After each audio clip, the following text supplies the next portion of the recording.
Halo guys, selamat datang kembali di channel Broview. Masih bersama saya Stephen yang akan menjelaskan alur cerita filmnya. Kali ini saya akan menjelaskan alur cerita film yang berjudul The Commando. Film ini mengisahkan tentang putri dari mantan agen khusus yang bernama Jenny. Dia diculik sekelompok preman yang akan balas dendam. Waktu semakin menipis, John ayahnya bersiap beraksi dalam misi berbahaya untuk menemukan dan menyelamatkan putrinya. Seperti apakah kisahnya? Langsung saja, sebelum masuk ke ceritanya seperti biasa, siapkan apa?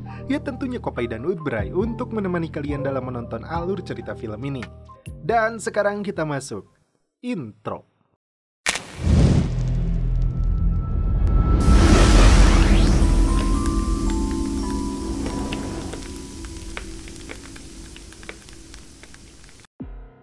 Di awal film, kita langsung disuguhkan aksi sekelompok pasukan DEA menyergap sebuah gudang yang dijadikan markas sekaligus pabrik peracikan narkoboy.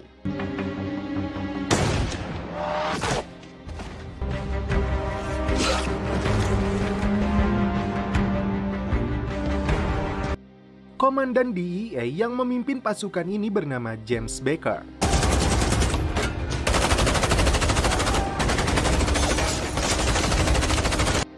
Perlawanan yang dilakukan salah seorang gangster berkepala pelontos cukup membuat James kesulitan untuk melumpuhkannya.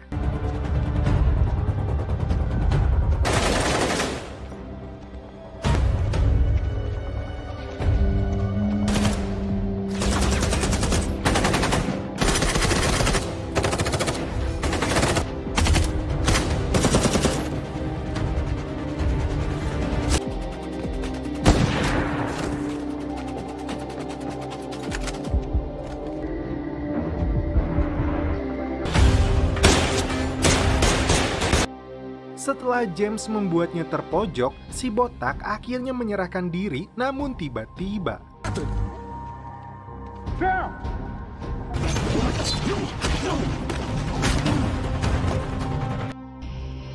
tak diduga ketika James melancarkan serangan untuk melumpuhkan gangster itu, secara tidak sengaja dia menembak 3 orang sandera yang berada dalam satu ruangan. Seorang ibu dan 2 orang anaknya itu tewas setelah peluru yang ditembakkan James mengenai mereka.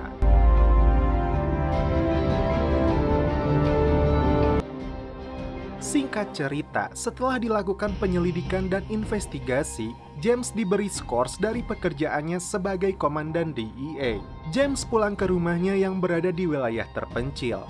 Dia memiliki seorang istri dan 2 orang anak perempuan yang bernama Jennifer dan Natalie.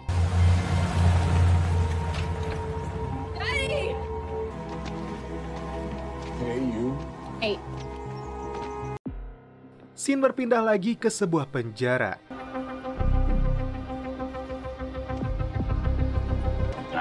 Hey Johnny, I heard you were getting out today. Seorang perampok bersenjata bernama Johnny telah dihukum selama 15 tahun di penjara ini. Hari ini dia akan menghirup udara bebas.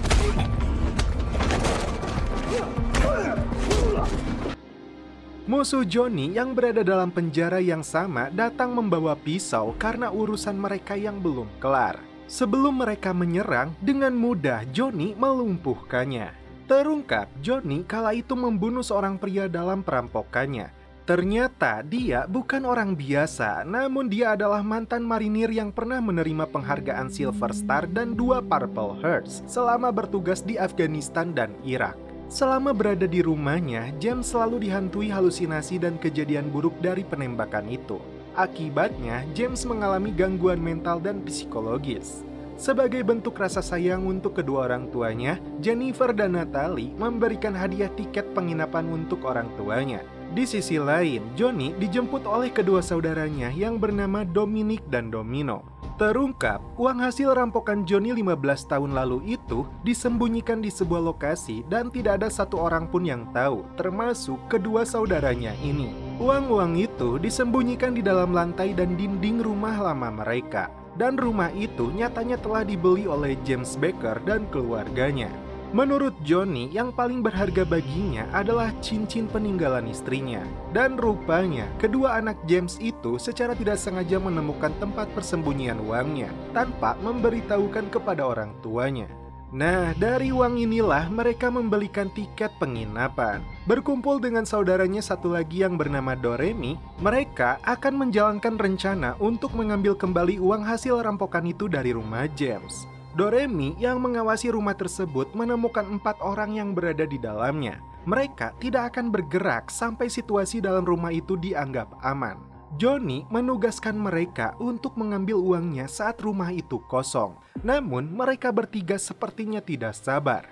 James yang sudah tidur tiba-tiba terbangun akibat mimpi buruk dari penembakan itu. Secara tidak sadar dia berjalan membawa pistolnya. Di saat yang sama, 3 saudara Johnny itu berencana akan masuk ke dalam rumah.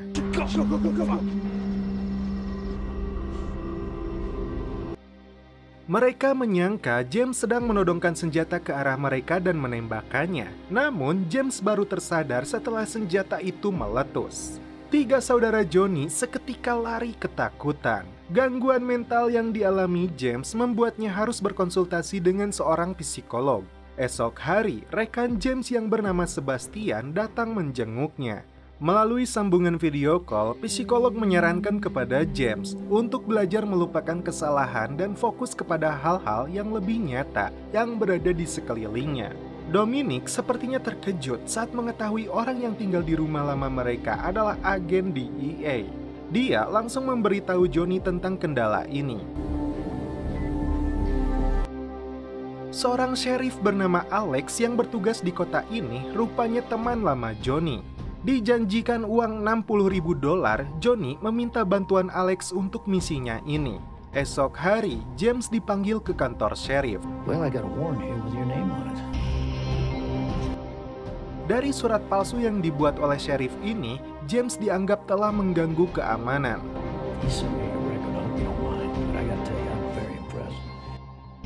Dia dan keluarganya diminta untuk sementara waktu meninggalkan rumah itu. James yang tidak bodoh menemukan kejanggalan dalam surat tersebut karena tidak ditemukan tanda tangan hakim. Contact my superiors, my rack, and don't waste my time.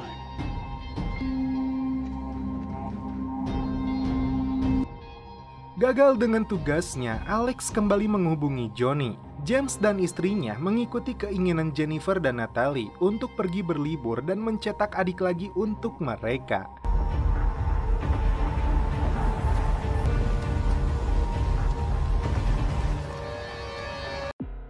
Doremi dan 2 saudaranya sepertinya mendapat titik terang untuk masuk ke dalam rumah itu. Keep your fucking head. Tak diduga, rupanya Jennifer mengundang teman-temannya untuk melakukan pesta tanpa sepengetahuan kedua orang tuanya.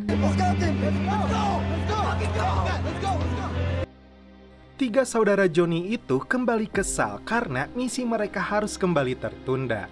Natalie yang memilih berada di dalam kamarnya, dia secara tidak sengaja menemukan sebuah kotak yang berisi uang, sebuah cincin, dan foto seorang wanita di bawah lantai kamarnya. Untuk mengetahui identitas wanita itu, Natalie mencarinya melalui bah Google. James akhirnya menceritakan kepada Lisa apa yang menimpa dirinya dalam misi penggerebekan itu.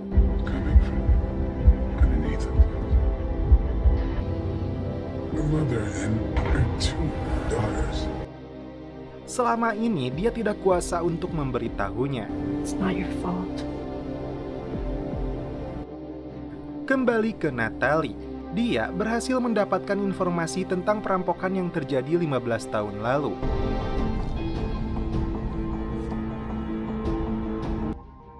Dan identitas pelakunya yang ditangkap pihak kepolisian. Setelah itu, dia menyembunyikan kotak uang itu di dalam CPU komputer. Natalie segera menghubungi Sebastian untuk kembali ke rumahnya dan menunjukkan informasi yang dia dapatkan ini.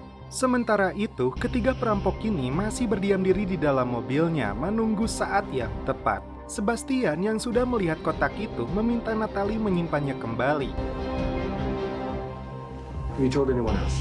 No. Dan dia akan membantu menyadarkan Jennifer yang sudah kelewatan batas. Doremi yang sudah tidak sabar lagi meminum obat adrenalin dalam jumlah yang banyak untuk meningkatkan keberaniannya. It's going to be a big fucking storm. Natalie menemukan adiknya sedang asyik celepot. 3 perampok itu turun dari mobilnya menggunakan penutup kepala.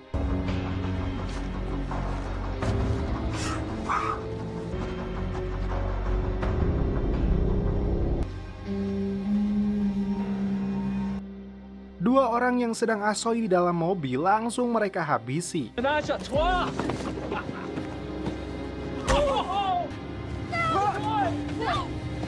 dust. Setelah itu, teman Jennifer yang sedang buang air kecil pun menjadi sasarannya. I'm here for the party. Mereka masuk dan melumpuhkan Sebastian, kemudian membantai teman-teman Jennifer.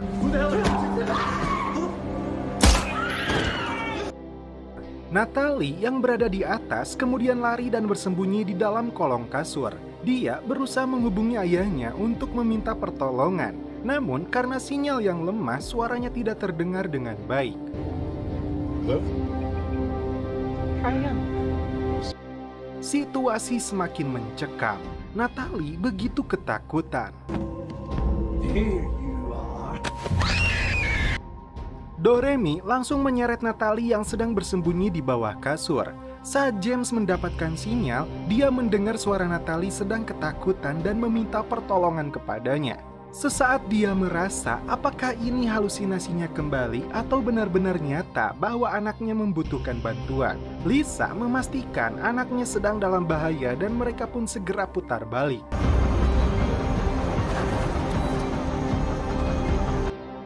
James tidak ingin membahayakan nyawa kedua anaknya dengan menghubungi polisi. Di samping itu, Dominic berhasil menemukan kembali jutaan dolar uang hasil rampokan Johnny 15 tahun yang lalu.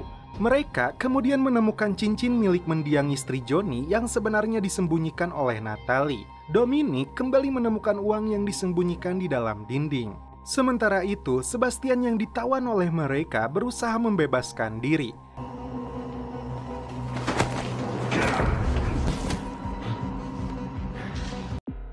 Dia berhasil membunuh Domino, namun Dominic kembali membuatnya tidak sadarkan diri. Johnny yang berada di rumahnya terkejut saat mendapat kabar bahwa adik bungsunya tewas. Dominic memintanya untuk datang ke rumah ini.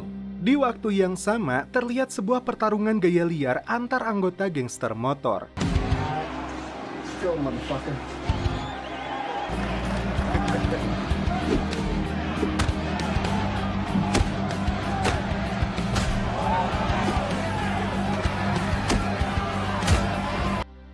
Johnny datang ke sana mengajak mereka semua untuk membantunya. Let's go. We got some business to take care of. Come on, come on. Sesampainya di rumah James, dia melihat adiknya telah tewas terkapar.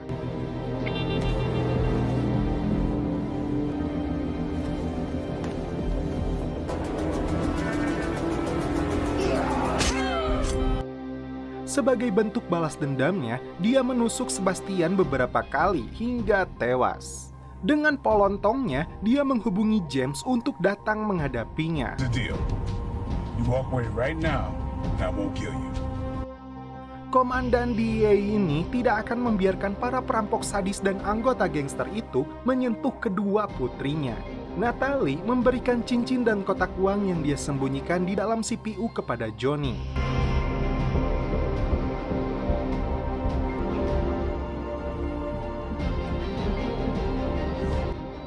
Sampai di dekat rumahnya, James mulai beraksi.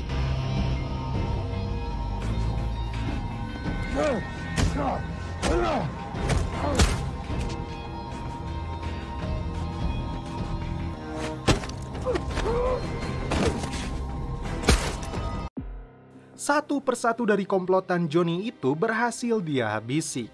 Doremi terkejut saat melihat rekan-rekannya telah tewas. Menyadari James bukanlah orang sembarangan, Johnny menghubungi Sheriff Alex untuk meminta bantuannya. Saat James masuk, dia menemukan Jennifer dan langsung menyuruhnya lari menemui ibunya. Dominic yang berada di sana berencana untuk menikam dari belakang, namun James berhasil melumpuhkannya.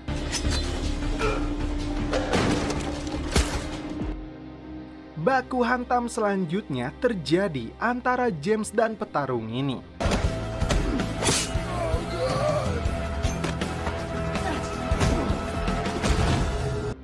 Nasib sama menimpa Doremi yang sebelumnya berniat menembak James. Naik ke lantai atas, Natalie disandera oleh ketua gangster motor itu. James berhasil menembak tepat di kepalanya. Saat berhadapan dengan Johnny, tidak ada lagi kata ampun untuknya.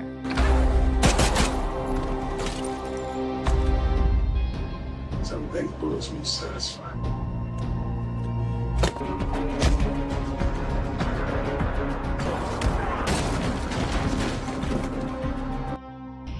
James akan mencekiknya hingga tewas, namun tiba-tiba Alex pun muncul. I wouldn't do that.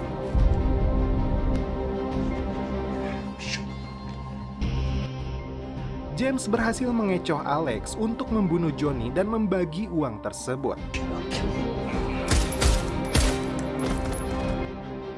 Setelah Johnny ditembak mati oleh sheriff korup ini, Lisa muncul dari belakang dan langsung menembak Alex hingga tewas. Situasi di rumah James berhasil dikendalikan. Beruntung dua putrinya selamat dari kejadian ini. Dan setelah itu film pun berakhir. Oke guys, bagaimana menurut kalian alur cerita film dari The Commando ini? Saya yakin dari kebanyakan kalian tidak menontonnya sampai selesai. Bahkan sampai detik ini nih tidak ada yang nonton. Kata saya sudah di skip anjir dari berakhir. Udah itu mah saya yakin. Jikalau ada yang nonton sampai sini, tolong komen dengan tanda seru aja. Cukup hanya tanda seru supaya saya bisa memastikan kalian menonton sampai sini. Dan tentunya tidak lupa juga dengan kopi. Suruput dulu.